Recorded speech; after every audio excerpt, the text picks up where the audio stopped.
Después de esta tan cálida e inteligente presentación, en la que me he visto de alguna manera dado vuelta, desnudado, siento una especie de cortedad para empezar, es decir, no, pero sí se me estaba ocurriendo una idea o una frase o una consigna que en mi carrera de profesor fui consolidando, fui elaborando y que la quiero decir porque me parece que sintetizaría algo así como mi filosofía en relación con la literatura o con la transmisión literaria, y es esta, que como profesor mi objetivo fue hacer que mis alumnos se convirtieran en mis amigos.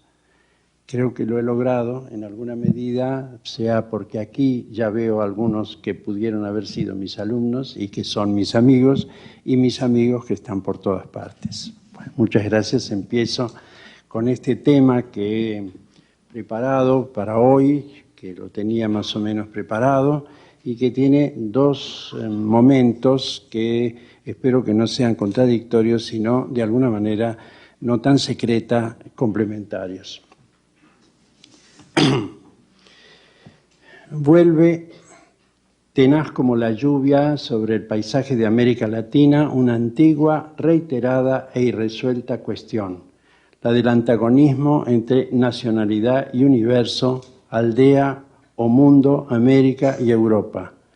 Conflicto o forcejeo que puede afectar todo, sobre todo la política y recientemente, aunque siempre lo hizo, la economía, pero en términos más angustiosos y dramáticos, la literatura.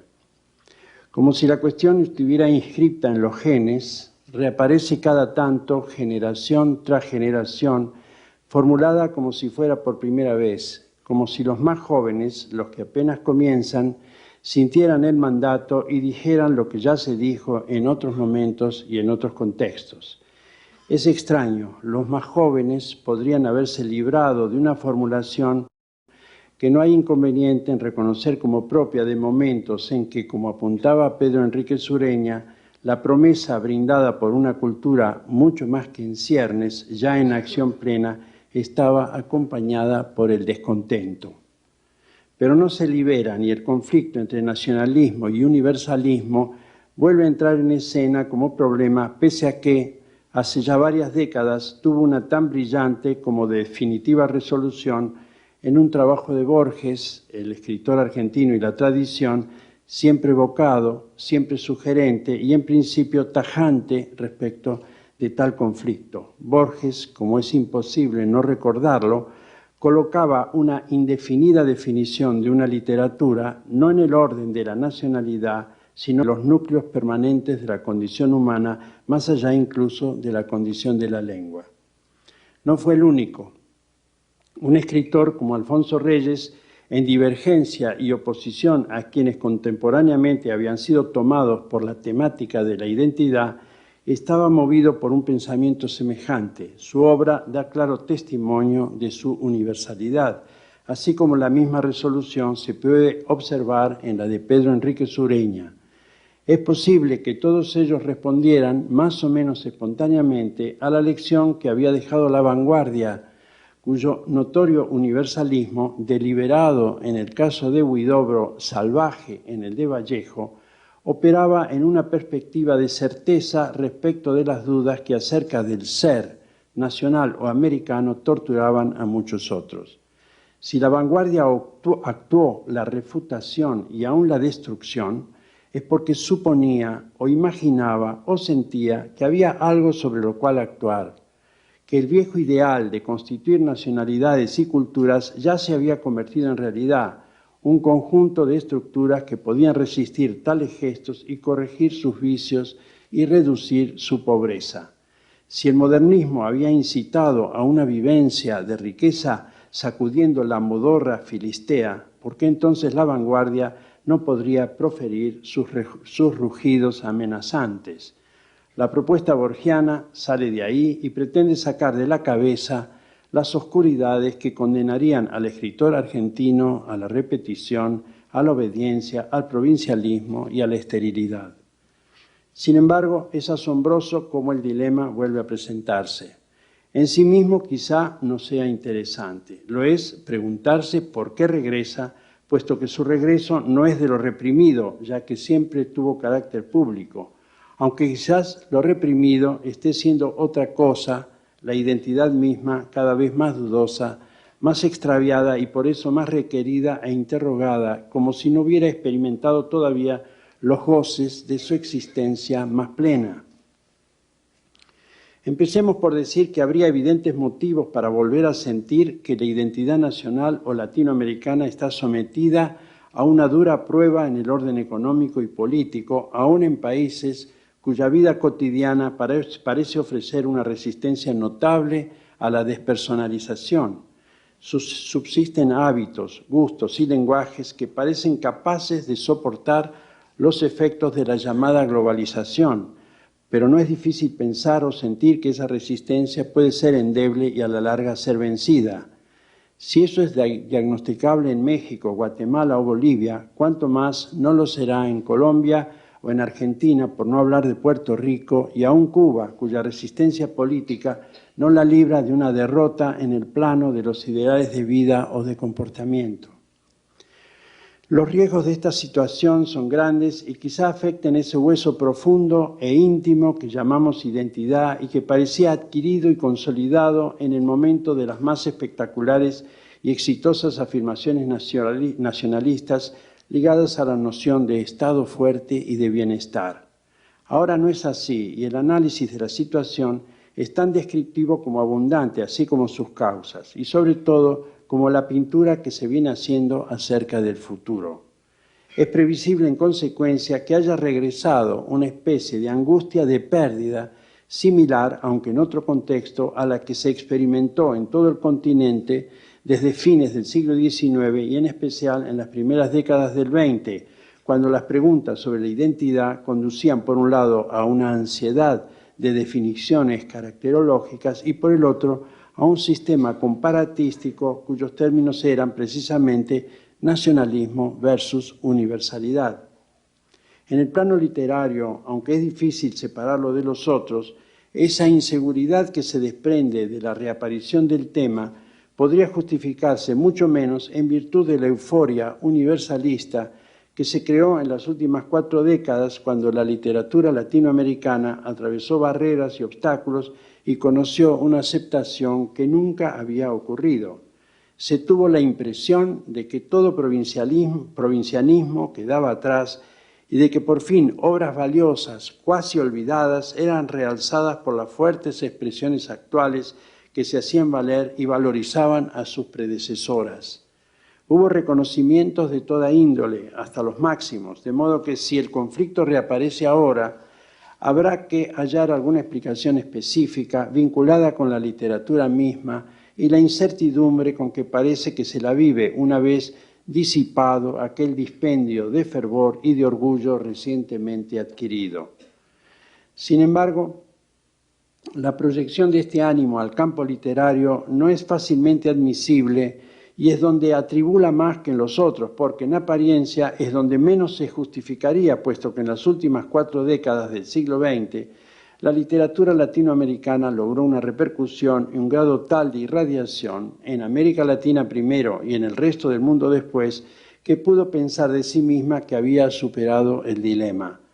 Es cierto que los fervores iniciales se han atenuado, pero esa incertidumbre tampoco se justifica demasiado, porque dicho brillo haya a todas luces declinado, puesto que, pese a todo, queda, como restos del festín, una presencia de la literatura latinoamericana muy grande y fuerte, al menos en 3 campos.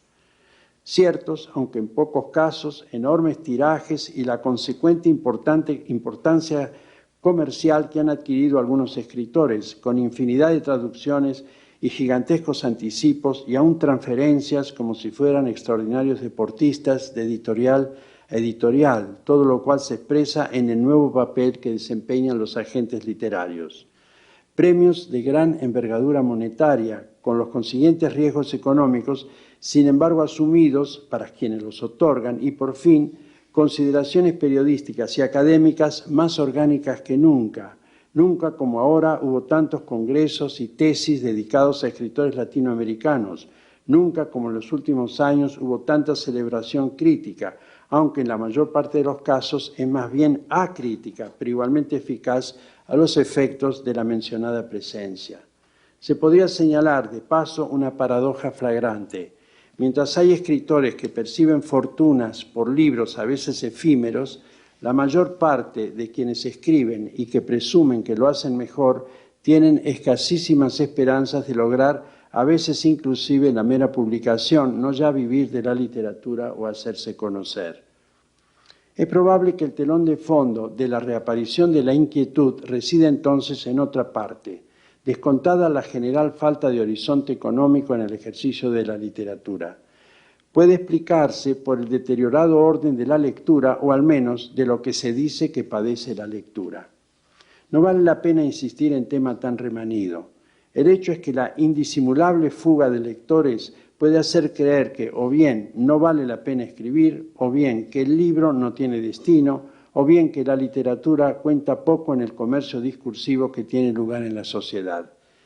Es difícil en estas condiciones sostener una creencia en el poder de la literatura a la manera culturalista de la época moderna, cuando la relación entre alfabetización y literatura parecía ser el fundamento de todo proyecto de progreso nacional, cuando se sabe positivamente que, salvo en pocos y muy sostenidos casos, el libro ha dejado de ser un objeto sagrado y reverencial y que, sea cual fuere el desafío literario que se encare, no se es ni se será leído. El pesimismo entonces cunde e invade cualquier convicción, incluida la relativa a la identidad. Vuelve entonces la vieja cuestión. Poco importa si grandes talentos, como Borges, la despojaron de queja y lamentación y mostraron inclusive que el problema estaba en otra parte, en el ámbito del escritor mismo y en las virtudes de su escritura. Se trataría entonces de un desánimo objetivo que da lugar a amargos sentimientos y simultáneamente a una deriva en el debate literario. Se discute cada vez menos acerca de problemas literarias y cada vez más acerca de imposibilidades en la difusión, circulación y estimación. Pero no por vincular esta situación al punto llegamos al fondo del problema. Lo único que quizás pueda decirse es que sobre ese sentimiento la legitimidad del acto de escritura queda puesta en cuestión, pero al expresarse mediante una fórmula tan objetiva como nacionalismo versus universalidad, se produce un desplazamiento. Vuelve a potenciarse el tema de la identidad y otra vez queda relegado el de la escritura, que debería ser acaso el central si se trata de escritores. El regreso de este tema en bocas juveniles no viene, por suerte, acompañado por expresiones o arrebatos parricidas, y eso las diferencia notablemente de situaciones anteriores. Esta ausencia tal vez merezca a su turno una explicación. Implica, ante todo, en su ecuanimidad, que no se presenta a los mayores establecidos y o consagrados como obstáculo, como en otras ocasiones podían ser vistos, lo que no quiere decir que no lo sean por razones, como es natural, generacionales. Por el contrario, en ocasiones, y eso es lo novedoso, como ocurre con las frecuentes referencias a Borges y a Paz, por no mencionar sino a los más invocados, se establece un puente con quienes, vistos de otro modo, constituirían imponentes barreras para lograr una colocación propia en el mundo literario. La prescindencia de tal arma de lucha trae cierta armonía al debate, pero también admite de nuevo la precariedad de la situación de la literatura como institución. Para el parricida, en cambio, la institución no solo no será afectada con su acto, sino que su acto tiene como fin consolidar la situación, así como Edipo, a partir de su parricidio, consolidó una familia. Por otro lado, ser objeto de esta calificación no es algo de lo que uno pueda vanagloriarse. Le ocurrió al grupo argentino conocido como Contorno, que por haberse propuesto como modo de entrar en la acción literaria una revisión crítica de la obra de determinados consagrados, debió sufrir ese mote que le endilgó Emil Rodríguez Monegal y que creó una especie de jaula de la que fue difícil salir, fue una condena a una adolescencia eterna. La inferencia no es obvia. El adolescente no porque se convierta en eso, es el único para quien el parricidio tiene sentido, porque no ve otro obstáculo que el padre para cortarle el camino. Pueden ser muchos otros, pero es sobre todo el padre quien impide el acceso a su propio ser. Edipo, espejo de parricidas, lo cometió, pero sin saberlo, fue víctima de su destino. Los escritores que combaten a los mayores saben lo que hacen y suelen creer que ese acto es indispensable. El gesto, pese a su grandilocuencia, no es desdeñable desde una perspectiva crítica y de crecimiento, pero también indica que es propio de un estado de inmadurez. En efecto, parricidio y adolescencia hacen una ecuación interesante, pero metafóricamente la concreta no lo es tanto. Es lo que, siendo el eje de su obra, observó Witold Gombrowicz en el largo periodo que le tocó vivir en la Argentina: infantilismo, inmadurez y, desde luego, adolescencia parricida. Por haber sido objeto de esa calificación, siento su peso sobre mis espaldas, lo cual es menos importante que señalar que, siendo además la adolescencia el momento de la duda sobre el propio ser, no puede el conjunto ser desligado de la angustia de la identidad, término que salta por sobre lo individual y aflige a una comunidad.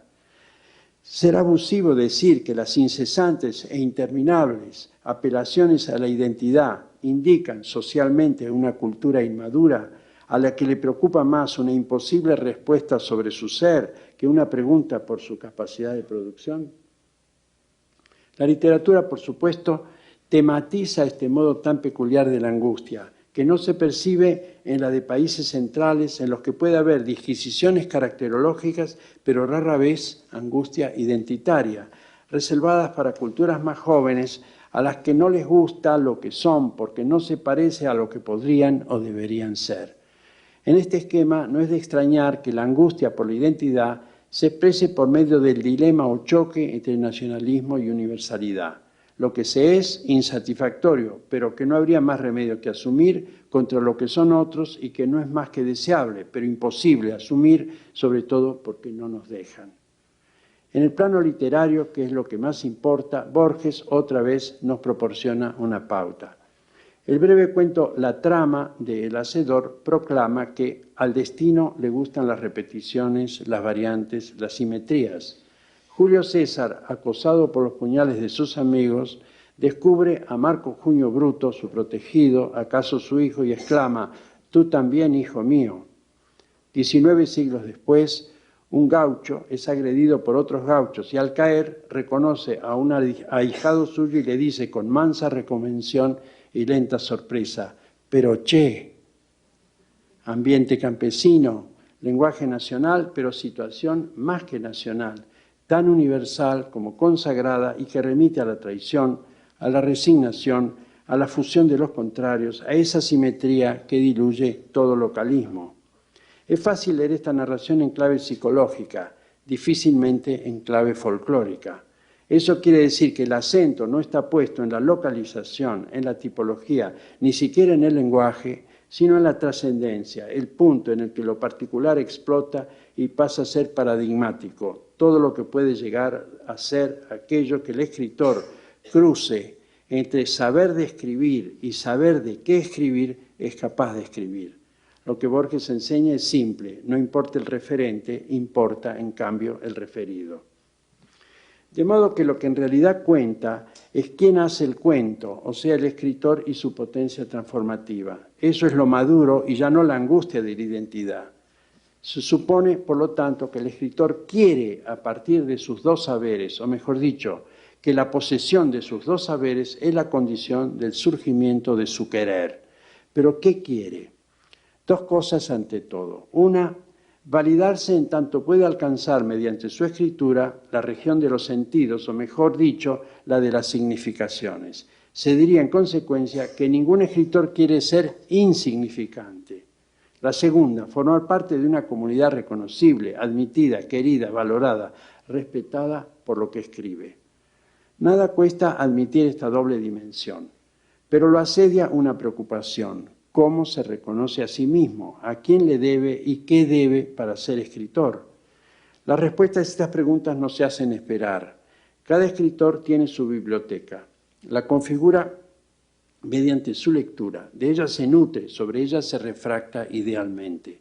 No se trata de influencia, se trata de una pertinencia procurada a través de otros anteriores que obran como faro, como guía, como conformadores. El escritor se forma en la biblioteca, lo que también quiere decir que para hacerlo no puede no navegar en lo que llamamos lectura y que no solo él recorre, pero que en su caso lo determina. Ese carácter que tiene la biblioteca es tal que resulta ser un común denominador de escritores muy diferentes en ciertos momentos y lugares. Sorprendido, escuché que André Pierre de Mandiargue había leído en Francia, años antes, los mismos libros que yo. Ambos quemamos los ojos en Dostoyevsky, no dormimos con Kafka, Flaubert nos apabulló, pensamos que todo era posible con Stevenson, Mallarmé nos limpió la mente, padecimos con Thomas Mann y en Melville encontramos la clave de un dolor inigualable, la poesía de lo imposible. Pero la biblioteca no solo permanece en el pasado del escritor como puro contexto de su formación, tiene la forma misma de su deseo de escritor. Dicho de otro modo, más allá de su deuda para con ella, a lo que aspira explícita o implícitamente, es a ingresar a la literatura, o sea, a esa biblioteca, puesto que la literatura es una biblioteca, no otra cosa. Podemos imaginarla. Están los libros, desde luego, acomodados en esas ideales galerías, pero además en los techos artesonados de las más importantes, que forman una sola e imaginaria, están los célebres nombres de los que hicieron la literatura y todo escritor desea que el suyo sea pintado allí junto a ellos. Lo desea mediante su libro que, al mismo tiempo que su nombre arriba, debe entrar en el recinto y ocupar un lugar que, por cierto, ya está ocupado. Para que un libro ingrese, otro debe salir. Cada libro nuevo empuja a los precedentes, busca encontrar su lugar. ¿Qué sentido tendría ser escritor y escribir un libro si no se quisiera ingresar en la biblioteca, aunque para ello otros libros deban caer? Esta caída, que parece una pura conjetura, pues siempre hay un lugar fraterno para que un libro entre en los que ya para un libro entre los que ya están, no solo es un hecho de lectura. Cuando un libro es leído, los demás desaparecen, sino un deseo vehemente que adquiere la forma de un asesinato virtual. Esa imagen justifica esa frase de Augusto Monterroso que resume tan bien la situación. Un escritor no se contenta con que le digan que es bueno y ni siquiera muy bueno. Lo que quiere es que le digan que es el mejor del mundo, lo cual implica que los restantes deben desaparecer. Pero con más nitidez histórica, aún el hecho coránico. El Corán, que encerraba toda la sabiduría del mundo, debía ser el libro único y por lo tanto los demás eran innecesarios. Todo escritor en suma quiere ser el mejor del mundo y quiere ser coránico. Dicho de otro modo, pone en su escrito una masa de significación que pretende que haga olvidar, así sea en el instante fugaz en que se posan en su escrito los ojos de un desconocido lector, todo lo hecho y lo que se hará. Pero el coranismo no es cosa de este mundo, y razonable el escritor consiente cortésmente en convivir.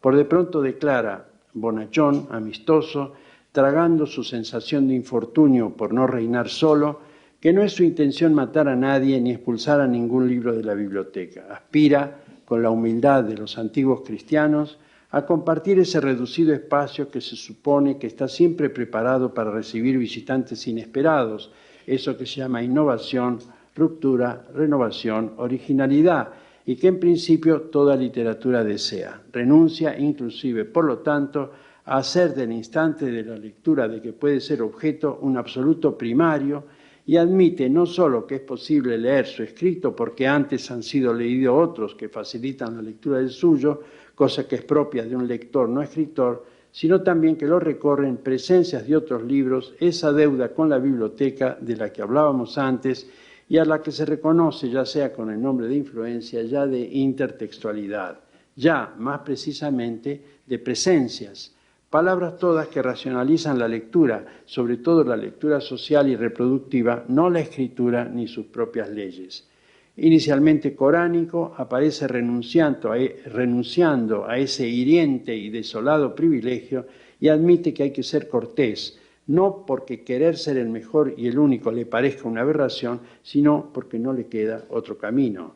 La biblioteca pesa mucho por detrás y enceguece por delante hasta tal punto que el soberbio acto de escribir se encapsula y su absolutismo, o mejor dicho, su relación con lo absoluto, así como lo querían Mallarmé o Blanchot o Lezama Lima, se olvida y todo deviene un maníaco deseo de ingresar, llámese reconocimiento, fama, como se la buscaba en el Renacimiento, fortuna, hasta nobleza, si se quiere. La imagen de la biblioteca perturba.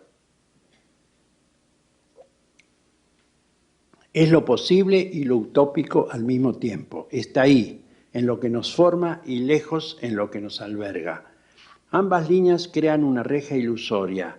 Es como si la imagen de la biblioteca que esa ilusión propone fuera unívoca, como si al aludir a aquella que es propia de cada escritor y a aquella que suele ser la misma a la que el escritor aspira a ingresar, se estuviera postulando una existencia bibliotecaria babilónica, un todo compacto e inanalizable. En suma, la biblioteca como análogo del mundo mismo con su misma compacidad. Pero así como el mundo es analizable, también la biblioteca lo es. En suma, que no hay una biblioteca, ni siquiera aquella de la que los escritores hablan con énfasis, sino por lo menos tres que se entablan, se interrelacionan, se transfieren. Brevemente, hay una biblioteca que podemos llamar necesaria, otra a la que le cabría el nombre de obligatoria y por fin una voluntaria. Brevemente también, la primera, la necesaria, es aquella cuyos libros son o parecen imprescindibles para comprender el origen, el desarrollo, los alcances, los valores y los significados básicos de la cultura universal, o sea, europea y americana. No entrar en ellos, no conocerlos, implica no solo renunciar a una masa de tradiciones y quedar a la deriva en un orden lingüístico y simbólico, sino también a un conjunto de modos de interrelación de máxima inteligibilidad para el ámbito en el que la escritura es pensable y la lectura entendible. Se diría, por otra parte, que ha sido conformada según los criterios de identidad y de universalidad que, propuestos e impuestos por la burguesía europea a partir de las ideas de enciclopedia como resumen del saber adecuado que poseía el mundo, constituyeron un universo de referencia cuya posesión fue, por otra parte, fuente de un placer que parece, por el momento, irreemplazable. Es lo que llamamos la gran literatura, a la que se vuelve siempre una suerte de museo que recoge lo que se entiende como los fastos de esa actividad llamada literatura y sin acercarse a los cuales se cae en la orfandad y en la mudez. La biblioteca, que podemos llamar obligatoria, es en cierto modo horizontal y sincrónica y está compuesta por los libros que hay que leer para poder formar parte de una comunidad cultural, o, si es mucho decir esto, de determinados círculos que, para que sus integrantes puedan comunicarse, deben compartir gustos, criterios, juicios y sobre todo deben demostrar a través de la relación con esos libros su pertenencia. A su vez, la obligatoriedad está dada por autoridades de diversa índole: la crítica, los premios, las grandes ventas, la institución, la moda. Es cierto que muchos textos de la biblioteca necesaria entran en esta por vía de la institución educativa, también que algunos de la biblioteca obligatoria pueden entrar y entran en la necesaria, pero esta dinámica no borra la diferencia que existe entre ambas, así como tampoco la extraordinaria labilidad que la caracteriza y que se expresa por una mecánica casi implacable de olvido o de presunciones que extraen de la obediencia a la obligatoriedad marcas demasiado leves como para creer que su lectura deja algo más que su experiencia. Es la suerte que corren algunos libros premiados, muy pronto desaparecidos, o los llamados bestsellers, ciertos grandes éxitos que dejan poco y nada en lo que de constante la literatura puede proporcionar. La biblioteca obligatoria cumple además una función de advertencia. Brinda la posibilidad de conocer el estado actual de la lectura y los objetos de la opinión predominante, así como de ejercer activamente lo que se denomina crítica. Su acción procede de un exterior social sobre una conciencia lectora que puede poseer un grado relativo de independencia frente a sus dictámenes e imposiciones. Es en esa zona residual de libertad, pero haciendo uso de ella, que se constituye la biblioteca voluntaria como un espacio de construcción o de acumulación regido por una a veces sistemática, otras asistemática, búsqueda de textos, en algunos casos en la perspectiva de un rescate del olvido, en otros de un descubrimiento, en otros gracias a una lógica deductiva. Un texto incita a perseguir otros de un mismo autor o de un mismo circuito, en otros a partir de intereses afectivos, en otros dejando actuar restos de impresiones de lectura, en otros en virtud de un espíritu investigativo basado en criterios filosóficos o poéticos, en otros, por fin, en razón del interés o la curiosidad que despierta la cercanía o la comunidad de pareceres que pueden ser propios de un grupo, una familia, una formación o una nacionalidad. Se diría que esta biblioteca es entrañable y propia. Quizá no tenga el poder de conformar el universo de un escritor, a la manera en que se mencionaba la biblioteca propia de cada cual, pero es la que define las opciones y en la que la lectura se lleva a cabo con el máximo de propiedad sobre su actividad. Es previsible también que algunos textos de esta biblioteca cambien de lugar y se conviertan en necesarios. Es lo que podemos sospechar que ocurrió cuando alguien pensó que sería interesante saber cuáles eran los libros preferidos de Borges, cuál era en suma su biblioteca personal.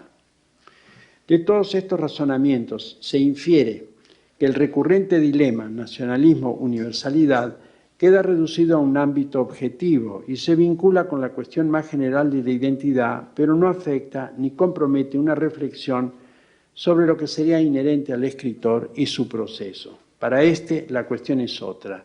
Tiene que ver con la obra y su proceso, no con el libro y su suerte. Lo que ocurra con el libro puede afectarlo, desde luego, pero como ser social, no como quien hizo de la escritura su posibilidad y su destino.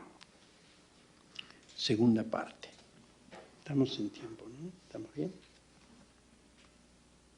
¿Sí? Que invocan los nacionalismos.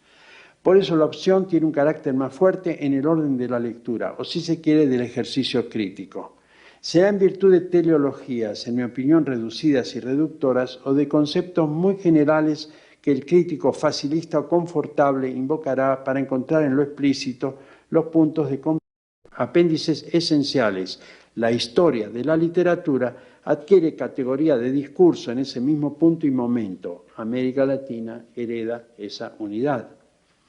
Como es obvio, estoy postulando una toma de distancia respecto de esa manera de considerar las relaciones entre literatura y nación, entre Estado y literatura, lo que no quita que no haya que volver a examinar los modos más o menos tradicionales de verlas para, en el caso, tratar de obtener alguna claridad acerca de lo que ocurre en el terreno, no de la institución literaria respecto del Estado-Nación, sino en lo que concierne a la posición misma de la práctica literaria en las actuales condiciones políticas y culturales. Hay de dónde prenderse para que esta no sea una propuesta vana. La declinación de la fuerza de los nacionalismos es un elemento a favor, pero en contra está la crisis de los sistemas de lectura, tema que hay que considerar para evitar los oportunismos que surgen inevitablemente cuando se fetichiza la lectura en curso y los criterios se doblegan a ello, fingiendo ignorar que se trata de una politización negativa. El examen al que me refiero se hace con frecuencia y se ordena, como es natural, en dos líneas paralelas, la literaria por un lado, la del Estado-Nación por el otro. Cada uno posee una historia y ambas nos muestran los momentos en que se tocan, por inclusión, las más de las veces, por exclusión, cuando el acento se pone en la autonomía que cada una puede reivindicar. Se trata, por lo general, de copresencia, figura que permite pensar en las variables históricas tanto de la idea de Estado-Nación como de literatura. A veces incluyen, otros excluyen y cada uno de estos momentos tiene perfiles propios. En algunos casos hay excesos, por ejemplo, hacer depender de manera absoluta la literatura del Estado, o a la inversa, descartar toda relación entre Estado-Nación y literatura. Entre esos puntos extremos hay una cantidad de matices, algunos se dan históricamente, otros serían deseables, pero en todos los casos su formulación atañe sobre todo a la crítica cultural, aunque afecta de una u otra manera a las concepciones relativas a la producción, por ejemplo, cuando el Estado encarga y presiona o cuando los escritores declinan de las responsabilidades que emanarían de los alcances simbólicos de su labor. Cuanto a los matices, la crítica podría, y lo ha hecho, reconocer las homologías que se dan entre una y otra línea, o bien de qué modo ambas líneas se contienen. Estas formulaciones, las más interesantes en ese sentido, suelen ser riesgosas. El lugar común, todavía en curso, prefiere los extremos. El determinismo y la idea de que lo político, por ejemplo, no es solo un determinante, sino el determinante de toda posibilidad ética de la literatura, hasta el punto de que rige de ordinario las mentalidades, aunque tal modo de pensar haya llegado al agotamiento si vemos estas relaciones con más atención. Es muy probable que el lugar en el que todos los problemas que se puedan plantear en la relación Estado-Nación-Literatura sean las historias de la literatura. Hay que decir ante todo que desde hace unas cuantas décadas, cuando el Estado que se proponía no como regulador, sino como promotor, o sea, el Estado absoluto y grandioso o de bienestar, entró en colapso, las historias de la literatura han empezado a perder consistencia y gravitación. Ya no son en lo académico la culminación de una carrera, ni en la recepción se les atribuye lo que antes se les atribuía, a saber, la capacidad de poner en relación dos conjuntos, uno de los cuales, el literario, significaba al otro. La creciente incidencia de la interpretación y la presencia cada vez mayor de la reflexión teórico-crítica acerca del objeto literario han ido debilitando el discurso de la historia de la literatura hasta el exterminio, al punto de que la voluntad de informar lo literario busca en la actualidad formas diferentes, fragmentarias, ejemplificadoras, inexhaustivas, de modo tal que quien necesite establecer relaciones de la índole que sea entre la literatura y otros campos, lo haga a partir de momentos analíticos y no de grandes cuadros que se pretenden completos. Por otro lado, ciertas convicciones heredadas del romanticismo acerca de la identidad yo-pueblo o de la obra-estado sirven muy poco para examinar estas relaciones. Atribuirle al poeta que su obra reflejaría el estadio de la civilización del país al que pertenece deja de lado el hecho de que toda gran obra se evade de sus circunstancias y pretende, aunque no lo logre, marcar un rumbo a la civilización. Si esto es indiscutible para un texto como el Corán, no lo es menos para obras como las de Sarmiento o de Manuel Paino, y sobre todo casi programáticamente para la vanguardia aburrida de la cultura o la civilización en la que surge y decidida a rebelarse contra ella. En fin, y para concluir, da la impresión de que hay un presupuesto en las reflexiones más corrientes sobre estos temas. Es que se suele ver la literatura con una mirada solo representativa y realista, sea o no realista el escritor. ¿Será posible hacerlo de otro modo? La idea de recepción que en los últimos tiempos se invoca como el instrumento de oro para entender la posición de la literatura en la sociedad no agota, creo, los alcances de la operación literaria, no explica su semiosis y, en consecuencia, sigue dejando en la sombra lo esencial, a saber en qué lugar la literatura se intersecta con el Estado-Nación, en qué sentido lo hace. Muchas gracias.